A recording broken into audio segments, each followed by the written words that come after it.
হে আল্লাহ, একমাত্র আপনার কাছে আমি আমার নিজের দুর্বলতার কথা জানাচ্ছি এবং একমাত্র আপনার কাছে আমি আমার অভাবের কথা জানাচ্ছি এবং মানুষের নিকট আমার অসম্মানের কথা জানাচ্ছি। একমাত্র আপনাকেই বলছি, ইয়া আমার রহেমিন।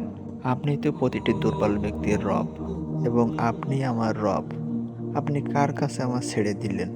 এমন অচেনা মানুষের কাছে যারা আমার ক্ষতি করতে চায়, নাকি আমার শত্রুর কাছে যাকে আপনি আমার চেয়ে অধিক শক্তি দিয়েছেন? হে আল্লাহ, যদি আপনি আমার উপর রাগ না করে থাকেন তাহলে এর কিছুতেই আমার কিছু আসে যায় না, কিন্তু আপনার আশ্রয় পেলে আমার পরিস্থিতি আরও সহনীয় হবে। হে আল্লাহ, আমি আপনার কাছ থেকে ঋণগ্রস্ত থেকে আশ্রয় চাই। হে আল্লাহ, আমি আপনার চেহারার নূরের কাছে আশ্রয় চাই, যা সব অন্ধকারে উজ্জ্বল করে দিয়েছে, যা দুনিয়া এবং আখেরাতের সব বিষয়ের সংশোধক। আল্লাহ, আপনার রাগ এবং অসন্তুষ্ট থেকে আমি রেহাই চাই।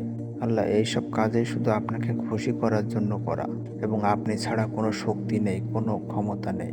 হে আল্লাহ, আপনি আমাকে ক্ষমা করুন, আমার উপর কল্যাণ দান করুন এবং আমার প্রতি রহমত করুন।